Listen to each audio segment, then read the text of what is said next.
What's up, NFL fans? Welcome back to another Fans First football show. Here after week 3, we're talking about all the games on Sunday, and there was a lot to discuss. I'm Jeff Hartman, one of the hosts here. Joining me as always, Rob Stats Guerrera. Rob, Victory Monday for you. What's up? What's going on, Jeff? How are you? I'm not good, but thank you for asking.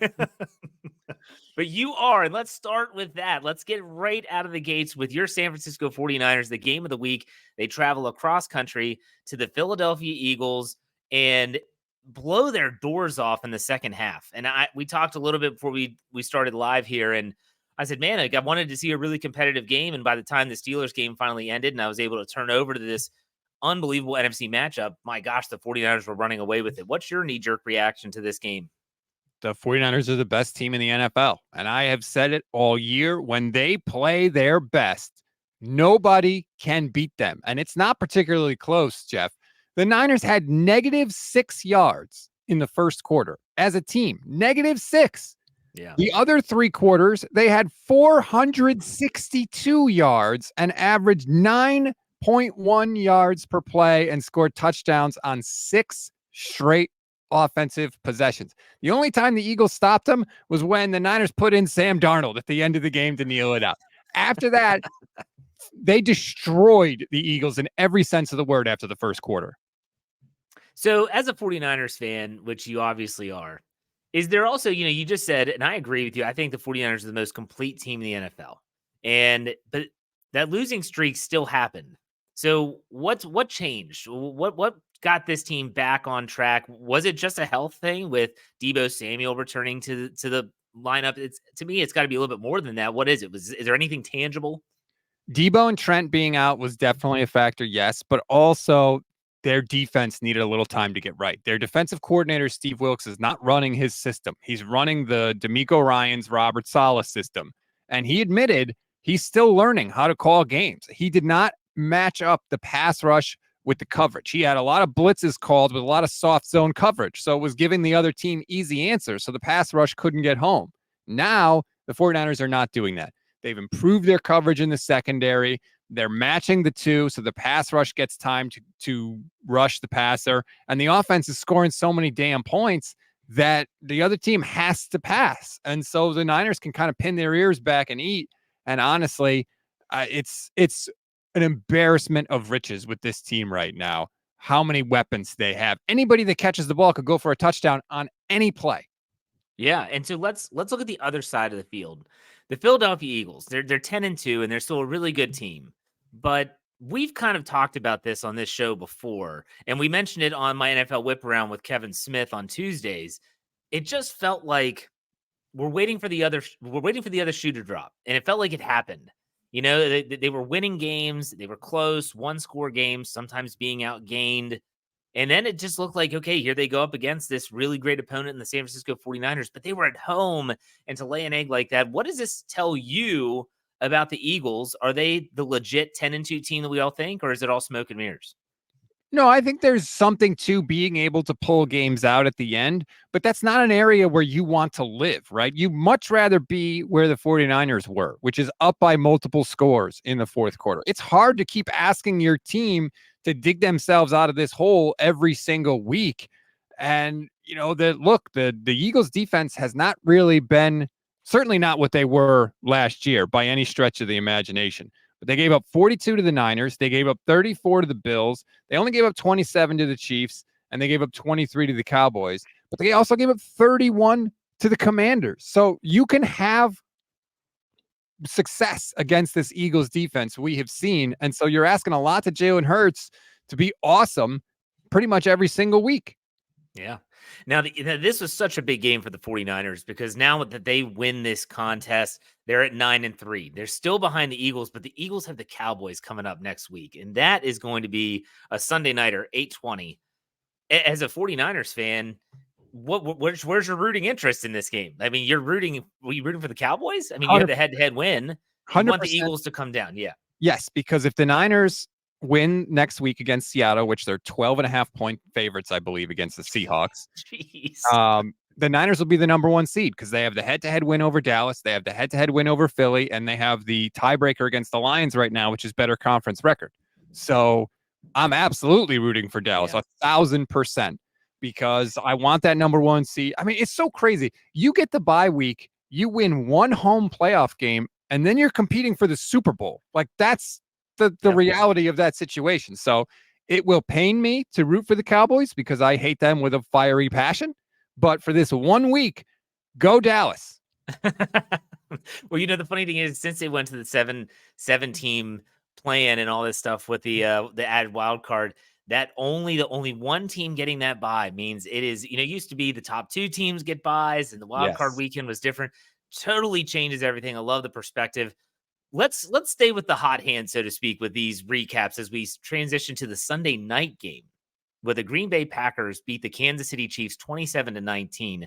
A game that I don't think anyone saw happening, but that's not what everyone is talking about here on Monday. They are talking about they're blown calls. They are blown calls, but for both teams, like the Packers fans that win, the Packers are 6-6 now. They're still very much in the mix for maybe a wild card in the NFC. The Chiefs dropped down to 8-4. They're now staring up at the Baltimore Ravens and I believe the Miami Dolphins as well in the AFC. But there were blown calls for both of these teams. The Chiefs are going to say that was defensive pass interference. It was. The Packers are going to look at things and say, how are you going to flag unnecessary roughness on Patrick Mahomes on the sideline when he should be considered a runner and they hit him in bounds? Rob, what's your takeaway from this game? This was insane. When I didn't stay up and watch it. I'm not going to lie, but I did watch a lot of the highlights afterwards. It was just weird.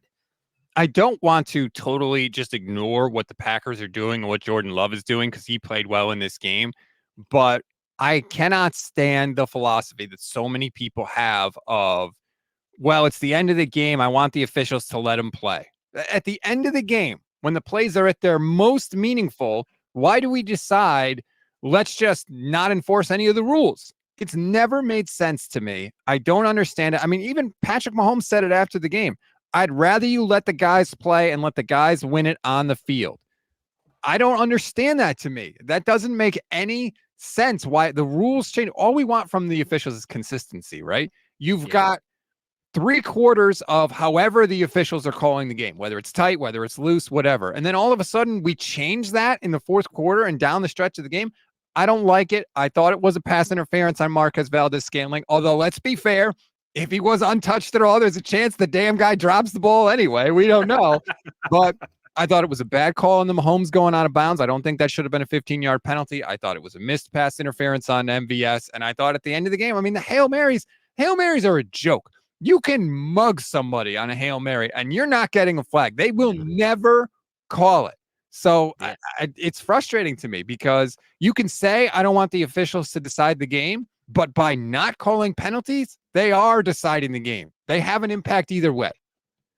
There is one part of this I want to discuss with you in one specific play, and that is the Patrick Mahomes penalty as he was going out of bounds. These mobile quarterbacks, and I wouldn't say Patrick Mahomes is one of those guys. He can run when he has to, and he's definitely mobile enough. He's not a runner. He's not a Lamar Jackson. He's not a Michael Vick back in the day. Guys that would drop back, plant their foot, and run. When you have quarterbacks like that, this is making it almost impossible for defenders. I've seen Lamar Jackson as an AFC North fan tiptoe the sideline for an extra 10 to 12 yards because a defender let him go and he stays in bounds.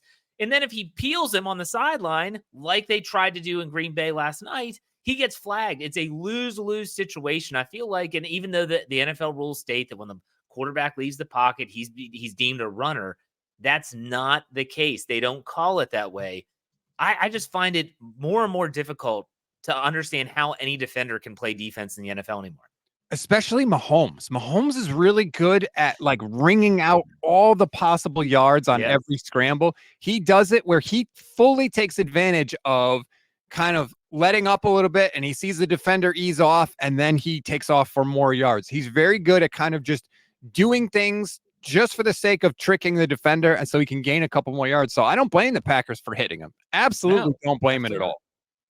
It's a lose-lose situation, like I said. But these officials, we said this before we went live.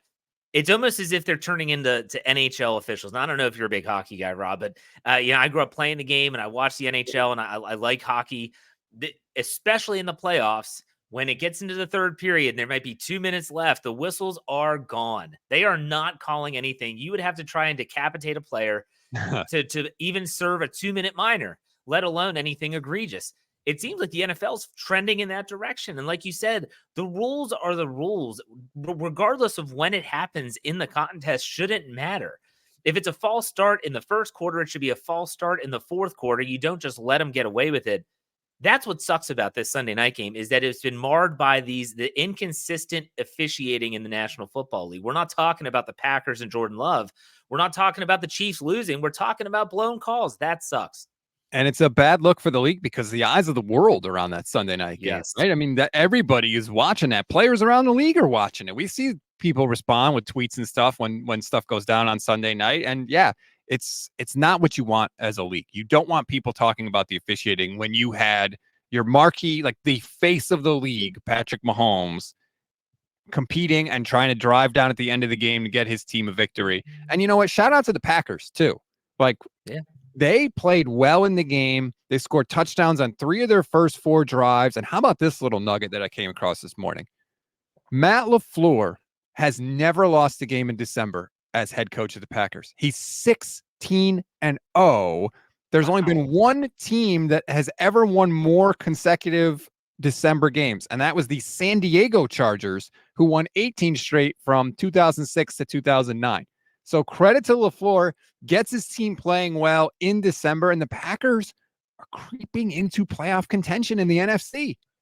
Yeah, let's look at who they have coming up here. The Green Bay Packers are 6-6, and they're not going to catch the Lions in the NFC North. But you mentioned the playoffs, so the Giants, the Buccaneers, the Panthers, and then they finish with the Vikings and Bears.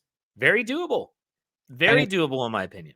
If the season ended today, the Packers would be in the playoffs. They're the 7 seed. They win a tiebreak over the Rams because of head-to-head, and they use the division tiebreak to Seattle and the Rams. Seattle gets the nod over the Rams because of the division tiebreak. So right now, Green Bay is 7th. They're in the playoffs right now. And this is like, this is just the Ken Jordan Love play year. So that's like, it's house money if you're a Packer fan right now. Good for you. For sure. Absolutely. Now the Chiefs, I mean, now they're 8-4. Like I said, they're behind the Dolphins and the Ravens in the AFC playoff picture. And holy cow, like what's going on? They have the Bills next week. Then they go to the Patriots. They have the Raiders, Bengals, and Chargers to finish. So not really a murderer's row after next week, but you lose the game against the Buffalo Bills, and then all of a sudden you're 8-5. That's a problem. What do you think about the Chiefs moving forward? I think the Chiefs got lucky that Russell Wilson threw an interception in the end zone at the end of that game, because otherwise Denver would be 7-6 and the Chiefs would be 7-5. Excuse me. Denver would be 7-5 and the Chiefs would be 8-4. And then it's like, wait a minute, maybe they don't have this division on lockdown. It has not been one of these dominating Chiefs years like we have seen in the past. I think that the Mahomes contract has had them thinned out their roster a little bit because they've had to let some people go. Obviously, Tyreek Hill being one of them. I know they won the Super Bowl last year, but you have to, it's a tough ask to make Mahomes be Superman every single week. He has Kelsey, but he just doesn't have enough help on the offensive side of the ball other than that.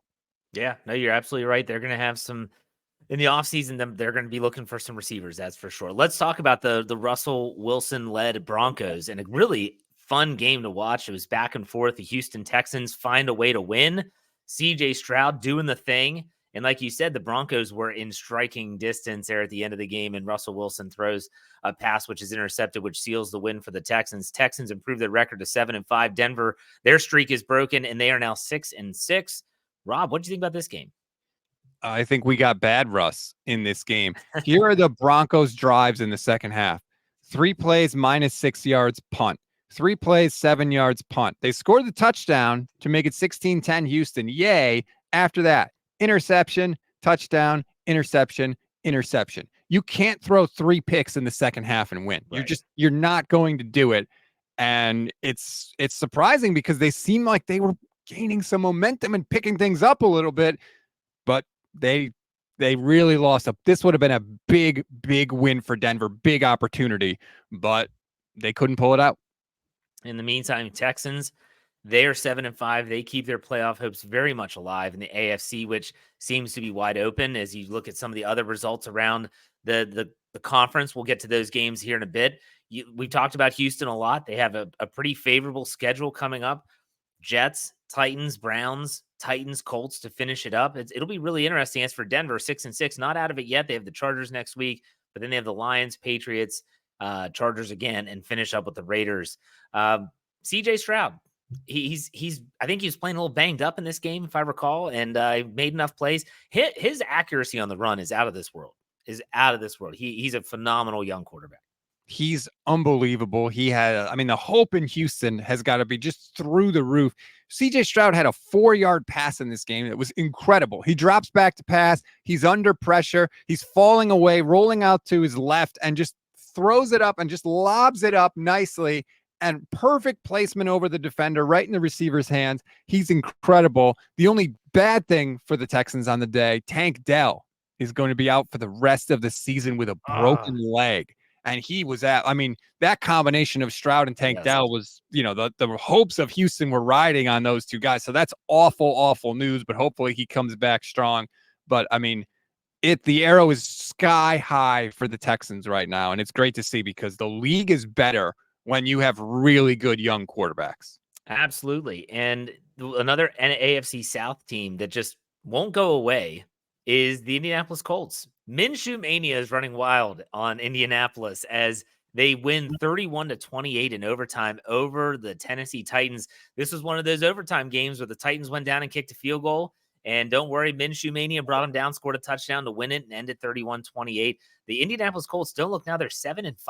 I had to do a double take. I was like, holy cow, the Colts are 7-5? Where did I miss? It seems like I missed something.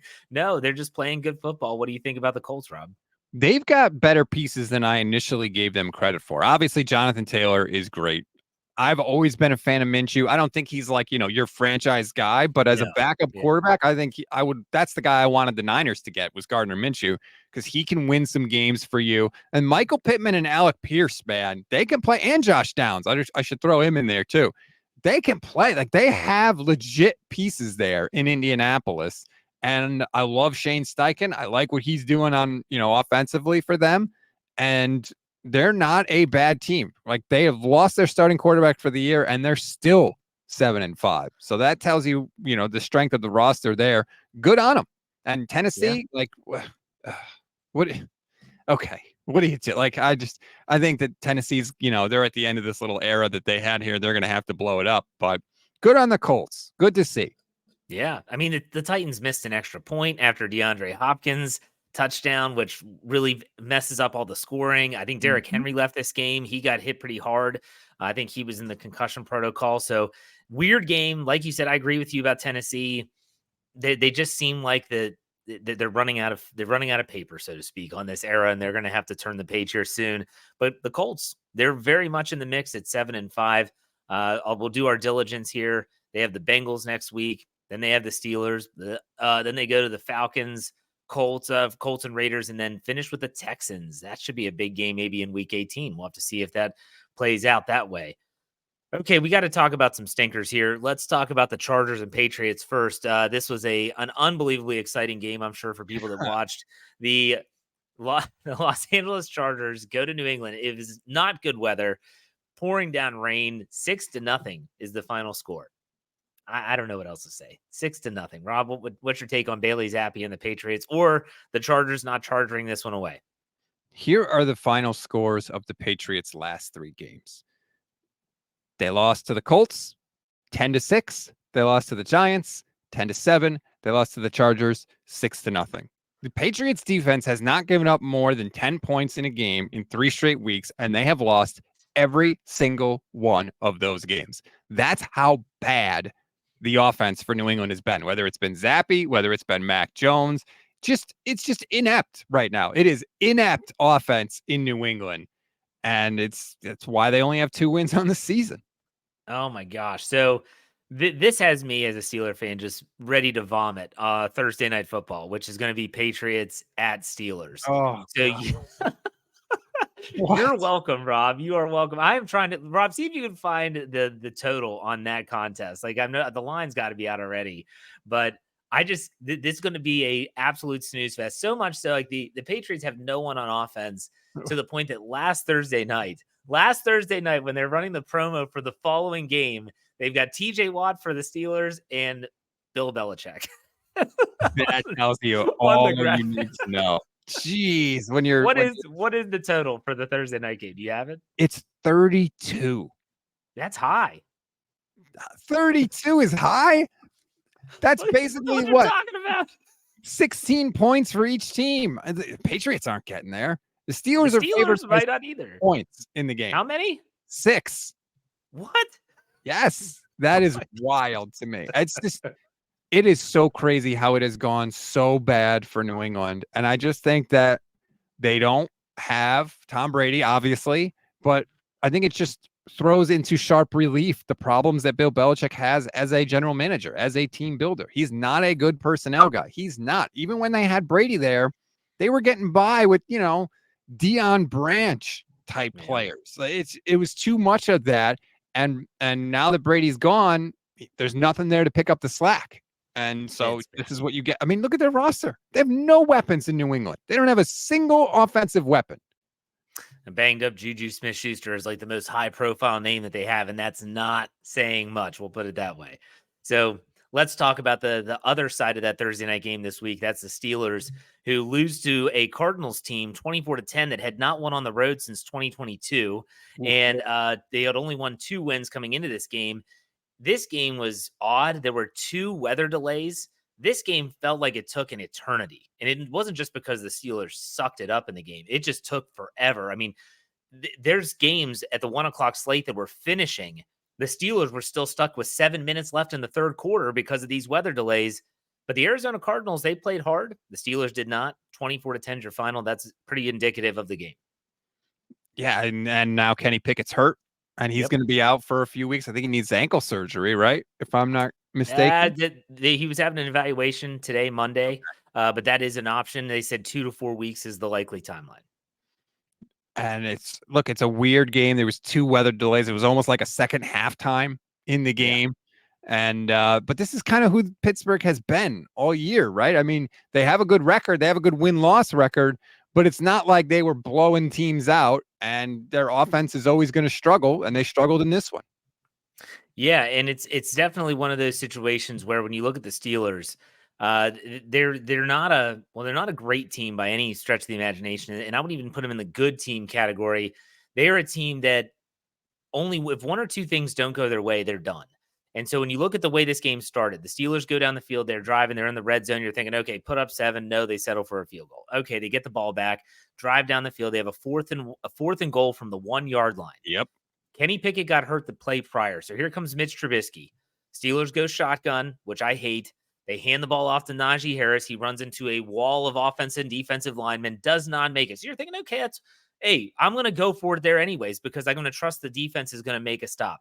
The Cardinals go 99 yards and actually scored 2 touchdowns. Trey McBride scored 1 that was taken away, which should have counted. They throw it to him again, and he scores. And believe it or not, all the air left that stadium, and the game was not the same after that. And the Steelers are, like I said, they're a mentally fragile team, and so they never came back from that. And eventually James Conner got going. They couldn't stop the run. Injuries started to pile up on the offensive line. Mitch Trubisky was ineffective, and you get beat by 14 points by the lowly Cardinals. That's how it works.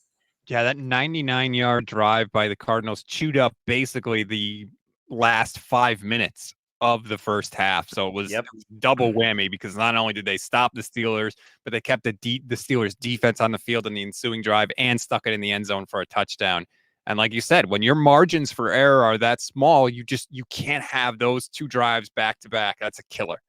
It absolutely is. I don't want to talk about this game anymore. So let's go on to the Detroit Lions and the New Orleans Saints. This was in New Orleans.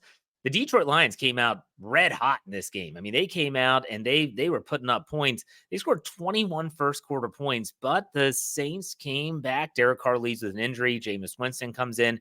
They make a comeback, but it's just not good enough. 33-28 final score. The Detroit Lions continue to keep their foot on the gas, 9-3. They're very much in the mix. We didn't talk about them earlier. We talked about the Eagles, the Niners, and the Cowboys. We didn't bring up the Lions. Should we, Rob? They're absolutely in contention for the number 1 seed because their schedule is Bears, Broncos, Vikings, Cowboys, Vikings the rest of the way. So they're going to have an opportunity here for sure to be in the mix for the top seed. And, this got really scary for them because they have not played well in recent weeks. They've been turning the football over. They really look like a shell of the team that we had seen earlier in the season. And it got dicey because the Saints start coming back. And I give credit to Detroit because they didn't collapse. They didn't fold in the game, and they easily could have. I mean, the Saints score a touchdown on a 12-play, 75-yard drive to make it 33-28, and then the Lions go 3-and-out. And you're like, oh, man. Saints get the ball back with just under 6 minutes to go in the game. Now, I know it's Jameis Winston, but still, it's a scary, scary situation, and the defense held.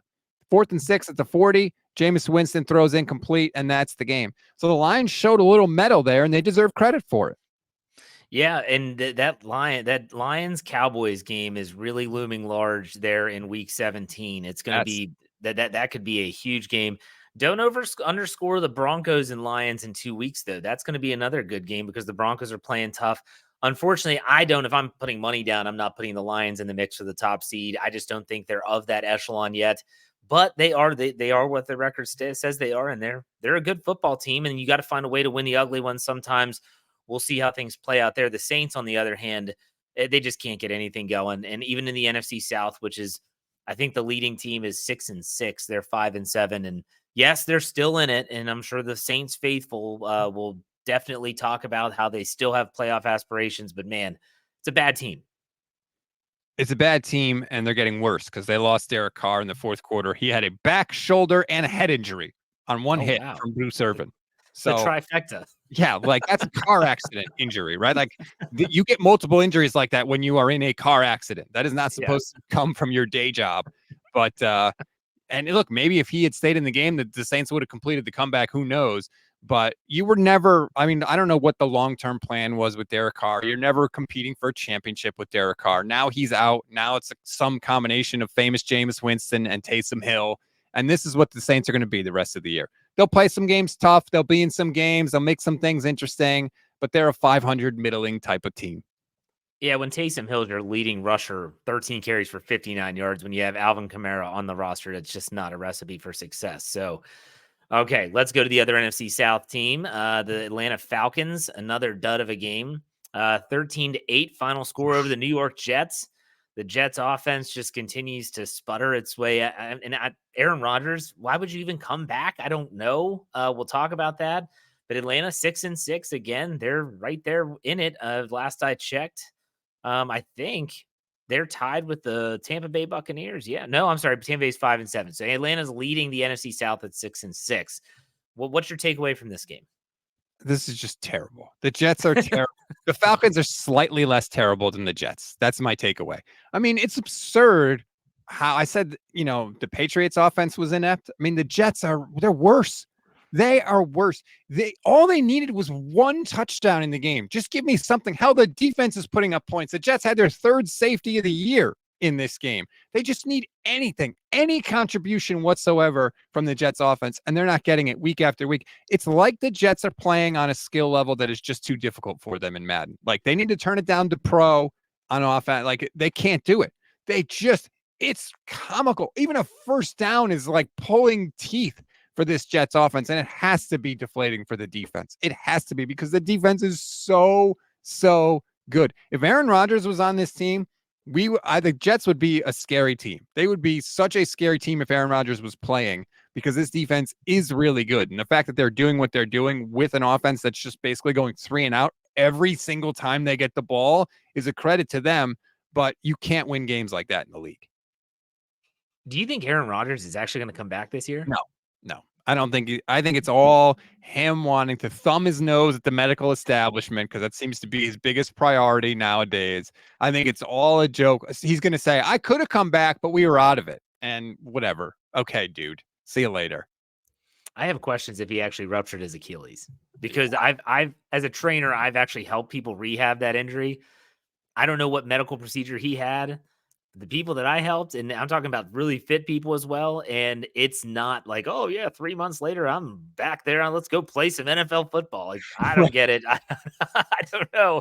But, man, Yeah, it's just weird. When I saw that, I was like, why is he doing this? Like, this team's not going anywhere. Why would you risk further injury? It makes no sense. Well, and not only that, but I'm all set. I don't need the Aaron Rodgers medical updates. I don't need to know that Aaron Rodgers is on the field before the game throwing. They've opened up the 21-day practice window for great. The Jets are 4-8. Okay, they're 14th in the AFC right now. It doesn't matter. Even if he comes back and he plays like Aaron Rodgers, he ain't doing nothing this year. Yeah. It's over. So spare me with the breathless Aaron Rodgers updates. Let him do his McAfee hit on Tuesdays and just fade off into obscurity in the offseason. That's the way I feel about Tiger Woods. Tiger Woods plays in a golf tournament, finishes second to last, even par behind 20 under, and yet we were inundated with Tiger hitting a tee shot and wearing a red shirt. It's like, he's not even in contention. What do we do?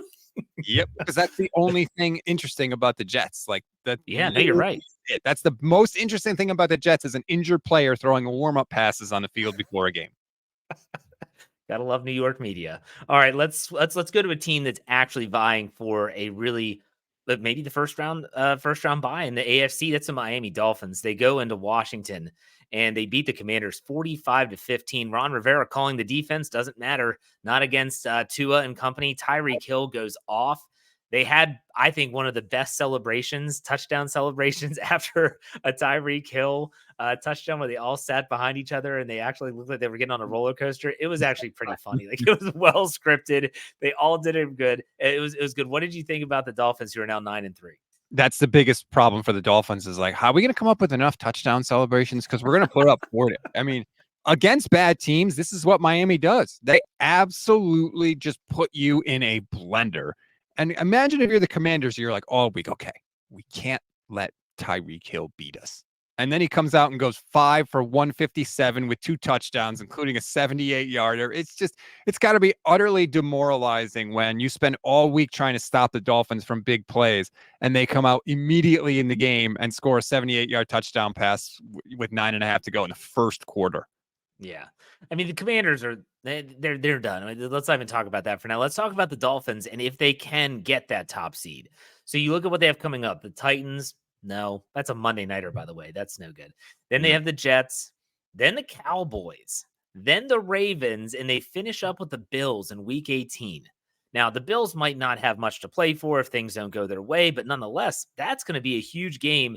This is a really tough stretch for Miami. Do you think they have it in them based on what we've seen when they play quality teams this year, Rob? That's the question, right? Because the first time they played the Bills, they got annihilated 48-20.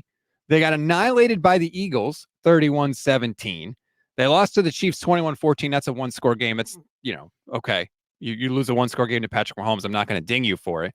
But they haven't played a ton of quality opponents. And when they have, they've lost 2 out of 3, and they certainly haven't looked like the powerhouse offense that we have seen them look like against the scrubs in the NFL. So when I see Cowboys, Ravens, Bills to finish the season, if Miami went 0-3 in that stretch, at this point, you can't say you'd be shocked. So we're going to find out about the Dolphins as we get down the stretch here.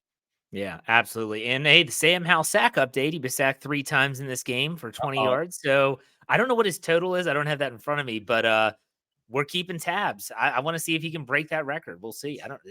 So he is on the season right now. He's at 58. And what's the record? I think it's 72 by David Carr. Excuse me, David Carr with the Texans back in the day. Let me just double check that because I want to give people 76. Excuse me. Carr with 58. Yeah. So he's going to earn it, let's say, by the end of the year. And the problem, too, for Washington, like if they're down by a bunch, he's got to pass. So he's going to have opportunities. I'm sure it's a record he wants no part of. And it stinks for him because I like Sam Howell, but nobody deserves a beating like that. I'm rooting for you, Sam. Break that record, buddy. All right. Let's go to the Carolina Panthers, Tampa Bay Buccaneers. It was an entertaining game, I guess, if you're an NFC South fan. With Buccaneers win 21-18. This was the Panthers after Frank Reich getting fired, which broke, I think, last week. Or maybe it's 2 weeks ago. I can't remember. They all run together. The Carolina Panthers are 1-11. Tampa Bay improves to 5-7. Mike Evans does Mike Evans things. And the Buccaneers stay afloat in that crappy division. What do you think, Rob? The Panthers are a dumpster fire. I'm surprised David Tepper didn't fire 3 more people after the game. Look, good for Tampa Bay. Like, these are the games you got to win. You're still trying to do something if you're Tampa. I don't think the Bucs have been terrible this year. They've played some good games, interesting games, tough games, and they're not as bad as the Panthers. That's basically what it comes down to. Panthers are just awful. Just Yeah. oh, this is like such a forgotten season because not only are you 1-11, not only are you winless on the road, but it doesn't look like Bryce Young can play. Like he hasn't given you even a glimmer, a flash, nothing with your guy that, your rookie quarterback here. That's the most depressing part at all. If your rookie quarterback's playing well and you're losing games, whatever, that's okay. You can build off of that. But now it's just like, I don't know what there is there. And they traded their first round pick next year to the Bears, did they not? That's right. So then you really got to question the Salt in the direction. wound. Yeah, absolutely. You're like, oh, don't worry, but 1-11 will get the top pick. Oh, what? We traded that to Chicago? Damn it. Exactly. It's like, oh, we can get another guy to pair with, Yeah. it's like, nope, you're just going to be bad instead. All right. I guess there's no need to talk about that game too much anymore. Let's go to the final game on Sunday's slate that we have not discussed yet. That's Browns and Rams. Joe Flacco returns to the National Football League a week after signing to the practice squad, with Dorian Thompson-Robinson, DTR, being in the concussion protocol and not cleared to play. They did not go with PJ Walker, who beat the 49ers earlier this year. They went with Joe Flacco off the street. Joe Flacco does Joe Flacco things. It was actually close in the fourth quarter, and then Flacco throws an interception. And then after that, the Rams run away with it 36-19. Rob, any takeaways? How'd you like to be Joe Flacco coming into this game off the street? And then it's like, all right, Joe, go throw 44 times. I know you don't even know the names of the guys that you're playing with, but we want you to throw it 44 times. It's sad how the Browns season has gone, because with Deshaun Watson at quarterback and that defense, they look like they could have been a competitive team. But I think you're just starting to see it's just too much adversity for Cleveland now. I think they're just going to continue to fall out of it. It's unfortunate for that fan base, but sometimes that's the way it goes in seasons. And the Rams, I think the Rams are making the playoffs in the NFC. I really do. I keep telling people Sean McVay is a really good coach, and Matthew Stafford is a really good quarterback. Stafford, 23 of 37 in this game, 3 touchdowns, no picks. They're starting to run the ball a little bit. They ran the ball for almost 5 yards per carry in this game. You give Sean McVay a running game, you give him a quarterback that can actually throw the ball around, and Matt Stafford's one of the most talented throwers in the league right now still. And oh, by the way, Puka Nacua, 4 catches, 105 yards, touchdown in the game.